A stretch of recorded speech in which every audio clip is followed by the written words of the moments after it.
Okay everyone, welcome back to another video on GT Sport. We're back in the GR2 class of car driving at Monza in the daily race C that was on Sunday. As you can see then on the screen, we've been knocked down to an A-rated driver, and it's really frustrating why that's happened and what's actually happened.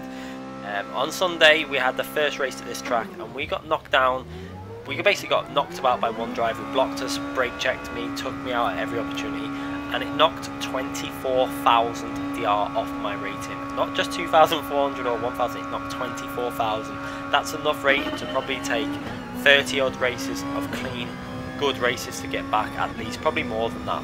It's going to be a massive story, probably going to take me weeks. I cannot believe it happened in one race.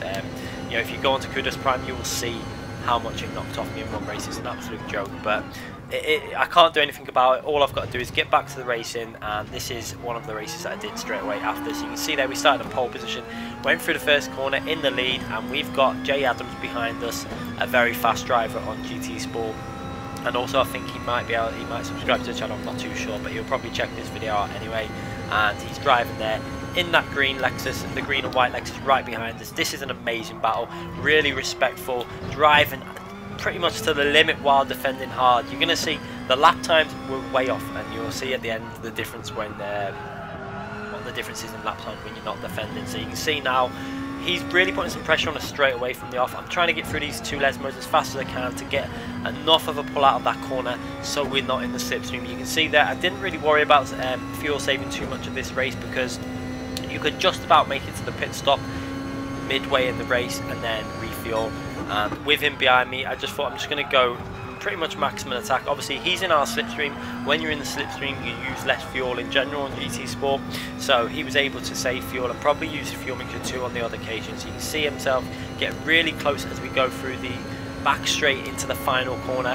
One thing about this final corner is I really did start getting nailed in this Lexus. I was able to go in at the right angle and really get on the power early. Look at the pull I get out of that corner, looking at that middle screen in the top there. We're going to keep these views on for this video today to keep it on board. The action is going to be kept on board. I think I know what the issue is with my recordings when they miss sections out. I think it's when I put my PS4 to record for an hour, so it seems to do it every time. So we're going to stick to the half-an-hour recordings. Unfortunately, on the top 24 stars race, I don't know what I'll do. I'll have to see about that if there is any that we're getting in the future when they're back on. But as you can see there, going through turn 1, he got really close, and again I was getting really good exits from the first chicane, being able to put the power down. We're not running counter steer assist like everyone else that was pretty much in the top 10 by the end of the night. Jay Adams is also not running counter steer assist. We're both running this as it pretty much should be, with no traction control, no counter steer assist. I did find that a lot of the top 10 started using counter steer assist, and we're gaining a lot of time. As you can see there, we've had to go massively defensive into the first Lesmo. He's on our outside, we block the inside line, just about managed to get the car online and get on the power well enough so that he can't make a move before the second Lesmo. Then getting on the power really early, as you can see him following us and getting back in our slipstream. And as I was saying, yeah, we managed to get our lap time down to a 38.2, but that's without any use of counter steer. I'm going to do that lap as a track guide for you guys, going through everything that I can to help you guys out. Obviously I'm not using counter steer assist, so because I don't agree with it really, and I have used it in the past, but I just don't like it, and I want to keep it as real as possible and not use that, so that's why I'm not using it. And you can see there, going down the back straight, he's going to have a little look around this outside. Now we're going to have to go quite defensive, staying on that inside, pretty much side by side at this point.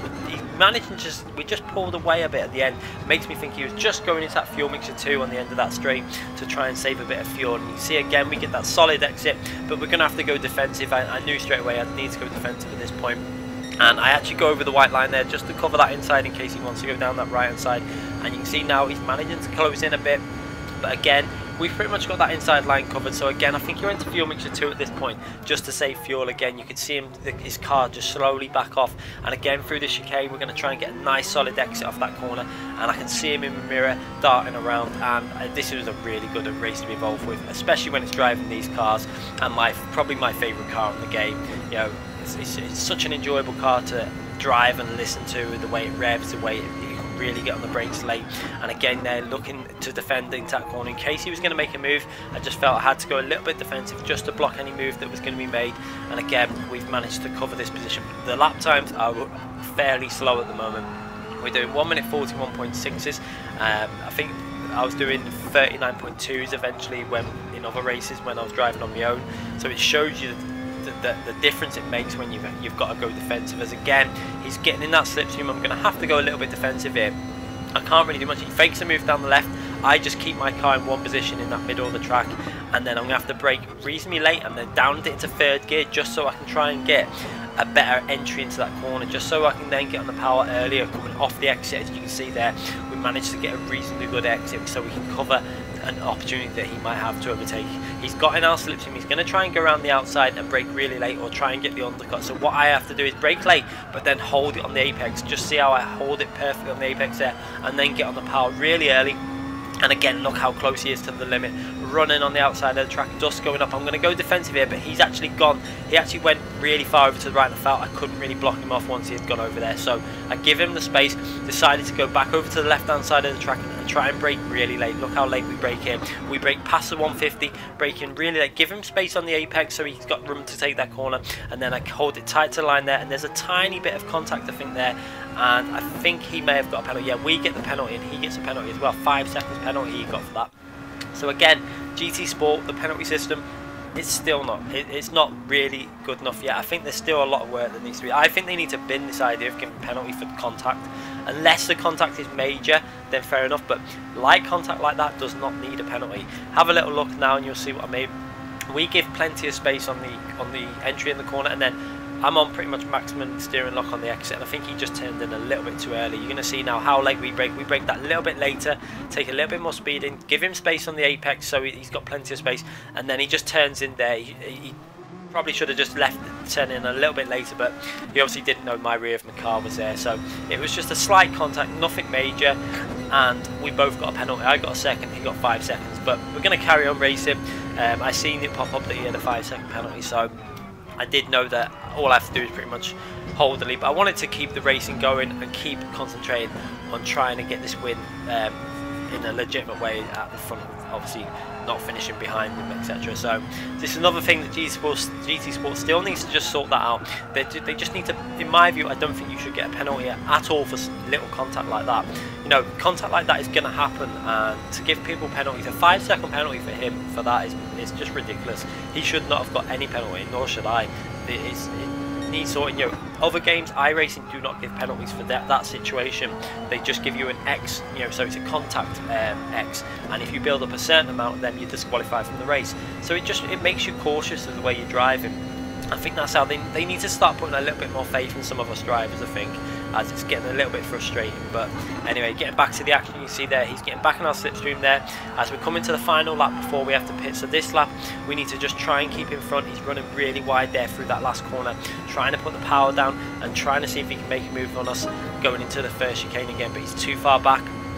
It looks like we've got this position covered going into the first chicane, but I was quite aware that he was probably going to have saved the fuel and he was probably going to jump me in the pits. I pretty much knew that in the pits we were going to probably have to then overtake him again. So you can see there, going through the first chicane, he's really pushing hard, looking at that top right hand corner. You can see how close the action was all the way through this race. It was really enjoyable. The guy in third place actually started to catch up a bit when the battling was going on, but then on these last 2 laps that we've had, we've managed to get the pace a little bit better. We're still having to go a bit defensive, so the pace is not 100% there, but we've managed to gap him a bit in P3, and you can see on the replay he's actually pulled back a bit now as we're starting to up the pace a bit, as we've got a bit of clear air, so we're both able to really just concentrate on racing lines without battling too much. And it was a nice little respite before we pitted, you know, to be able to actually put a gap to him just in case he had been fuel saving. I wasn't aware what plan he was on, or you know, he could have been doing massive fuel saving and going to pits and maybe undercut us, but luckily for us, we've upped the pace.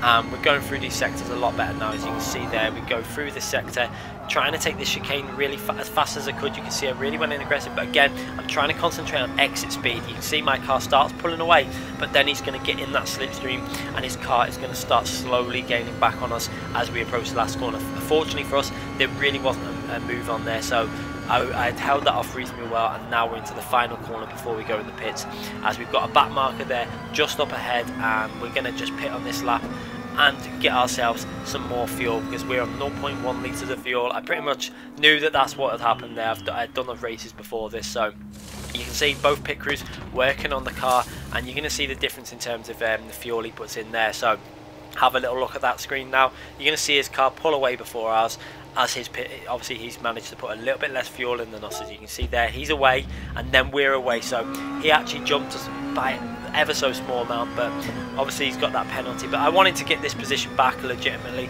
I knew now that I had the slipstream, so it was roles reversed and I had to get aggressive. I wanted to get aggressive while them tyres were still fresh. So you can see he went a little bit deep into that corner. We managed to get a reasonable exit from the corner. Now we're in the slipstream and we've got the benefit of that extra speed down the straights. So we've really got to go aggressive and try and get ourselves back into the lead of this race, as we've managed to pull out quite a bit now on that P3. You can see the gap's over 5 seconds, so he wasn't as fuel saving, and we were at just, it was pretty much just a bit off pace. And then now that we can really start putting the hammer down and trying to see if we can build the gap up to the guy behind and really attack Jay Adams. You can see he was really fast on this track. I know he's a really fast driver. I've raced him at a number of tracks now. Very fast driver and a very clean driver as well. Yeah, and then on the exit there, you see he nearly lost that car. An amazing catch by Jay Adams there as he comes out the exit and just manages just to save that rear end just in time, and he actually kept the power down, which is really important. Without keeping the power down, he probably would have lost control, and also he would have been vulnerable from an attack from myself. So he manages to hold on to the lead through there, and now I've got to concentrate on getting a good exit. We get a really nice exit again. We're in that slipstream. You can see us slowly gaining on the delta.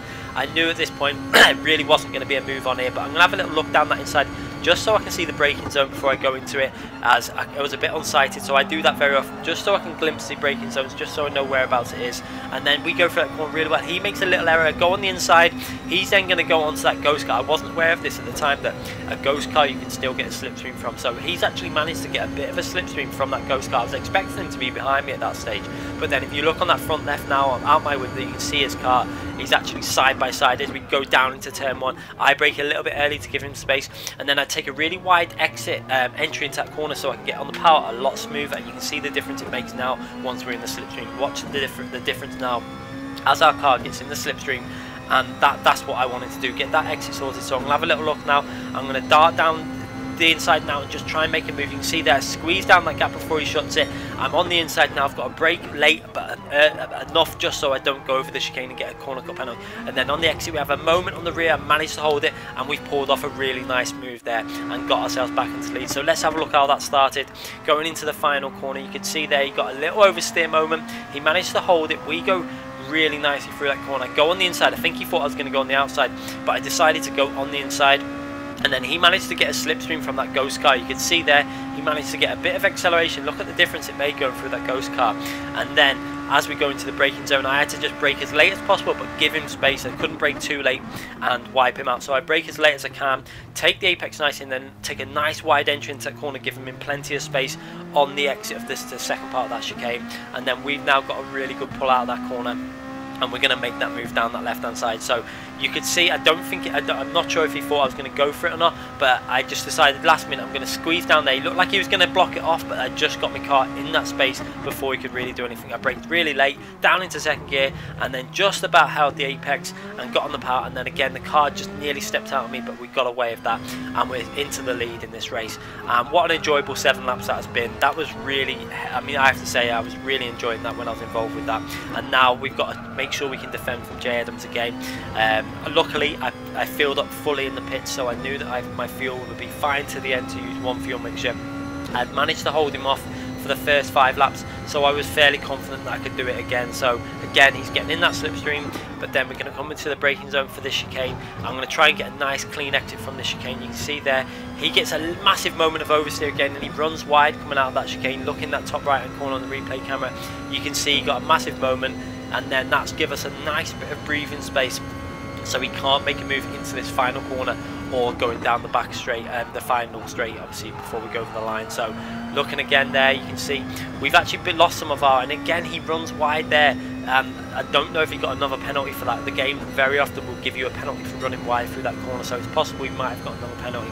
But luckily for us, that's given us even more of a gap now going into turn 1, into the chicane, that I really do get good pull out of the chicane. So we're just trying to concentrate on taking it as cleanly as possible, getting on the power nice and early. So again, we take it nice and tight, get on the power nice and early, and again we start building that little, see how it increases as we get on the power. It went over 1 second. And luckily for us, I'm not sure if he's just in our slipstream, it doesn't look like he is, and we're going to go to the next chicane now and just try and keep some speed through this chicane. I was losing a bit of speed to JL because he was able to take it a bit better than me. You can see again, I just try and take it smoothly, taking the curb on the inside, attack that curb on the exit, and then we actually did that reasonably well that time, but he did gain a bit on us. You can see he gained about a tenth on us. Going into the first Lesmo again, trying to get on the power really early there, and then coming into the second Lesmo. We actually pulled a bit on the first Lesmo, but he tended to gain a bit on the second Lesmo. As you can see there, again, on the second Lesmo, he pulls it back a bit. So it was just all different corners. We were both stronger than each other, and luckily for us, he made them few errors, which meant I could get out the slipstream now and start trying to put some lap times in and see if we can just build some sort of a gap. As you can see there, he's actually started to having to lift and coast in there. I think he actually decided to get rid of his penalties at this stage because the guy behind was getting closer, so I think he thought if I could get rid of my penalties, I'm going to secure P2, but then the P2 guy manages to get him now. As he accelerates, you're going to see P2 go past him, and there he's managed to get that P2, and now he's going to have to try and fight that one back. So we're just going to concentrate now for the last few laps as I try and put some better laps in with the top right hand replay camera on and the onboard action as we go over the line. And this lap's been a 40.1, the fastest lap of the race, but again, that's not a massively fast lap. We need to do a little bit faster than that really. So for this lap, I really wanted to go a little bit more aggressive and see if we could get a reasonable lap in here. 1:39.5s and 6 is what I was tending to do in both races. The best lap, like I said, the best lap I did was a 39.2, but then I went back on after it to try and get my qualifying time a bit better. We managed to get it down to a 38.2 and learned a little bit more about the track. So I'm guessing we could have got our race pace into a very late 38, but to consistently keep it there, it probably would have been quite hard. They did manage to get consistent low 39s in one race, so we did have the pace to do it. It's just obviously when you're defending, you just can't really concentrate on your lines. You're looking in your mirror, you're looking at where he is, where he could make a move, and you're trying to think defensively, so that really does hamper your speed. So you can see again there, we're taking these corners much better now, getting on the power much earlier, much smoother, and we're able to really attack the track now that we've got no worries of being attacked from behind. All we've got to do is keep cool and keep the car on the track and try and put some really solid times in. So we go through this sector, you can see there purple, 2 temps up, and then we're going to attack this chicane a lot harder than what we was before, because now we want to really put some speed in. You can see there going through the exit, getting a nice exit off the corner into 5th gear nice and early, gives us really good pull out that corner, and then going into the final corner, which I really did like this corner in this car. You can brake so late, literally basically just before that 50 board on the left, and then just throw the car in, it bites in on the front end, get on the power nice and early, and then accelerate all the way to the white line into 5th gear, and then try and take a tight line, the straightest line possible over the line. You can see they go into the white line on the right hand side, and we go over the line on a 1:39.4. So I was reasonably happy with that as a fastest lap. So for the last lap, I didn't really worry about pushing too hard. It was more about just keeping the consistency and just getting over the line, because I was fairly happy that that would be the fastest lap of the race now at 39.4. It's a reasonable lap at this stage when the tyres have gone off. Obviously the fuel's low, but the tyres are starting to hit that point where they start losing a lot of wear. I did try a race where we didn't pit, and it nearly worked, but the tyres just started to give up a bit at the end, and we're losing a bit too much speed. So it was probably the fastest way was to definitely change the tyres and go really aggressively like we did in this race. So again, you can see our penalties have nearly disappeared, but I don't really need to worry about that in this race. We don't need to worry about getting rid of it because we've got 11-second lead, so we're just going to concentrate on trying to get another reasonable lap in on this final lap of the race. I did notice that this 1-second penalty though that we got in this race, it knocked my SR down. Instead of 99, I think we got 81 or 91 SR from this race, which is quite a big jump down, which is surprising. I was quite surprised that I got really anything knocked down for the sake of a 1-second penalty. This is where I think they need to start thinking about how they're doing the rating system, because getting knocked into and getting a 1-second penalty should not knock your SR down as much as it does, especially in a 10-lap race. You know, one little thing like that where you've driven perfectly, but one tiny thing that someone's tapped you and you've got the penalty, I don't think it should be the case. I think they need to still have a look into this penalty system a lot more. I personally, my view is they need to scrap it, get rid of the penalties for contact, keep the penalties for shortcut, like cutting corners, etc. But the contact penalties have gone too far, and it's kind of ruining the racing. People are scared to make moves, and it is a bit frustrating. But in this race, we managed to make that move. We got ourselves a win, and I thoroughly enjoyed that race. and I hope you guys enjoyed it as well. I know I enjoyed being involved with that race, and I'm sure Jay Adams did as well. So anyway guys, make sure you sub to the channel if you haven't already subbed. Make sure you click that notification button so you don't miss any future videos. We are trying to get an upload on GT Sport out every single day. We will be doing the odd Project Cars 2 and the odd Assetto Corsa as well in the future. So make sure you subscribe, and I'll be back very soon. Thanks again for watching, everyone.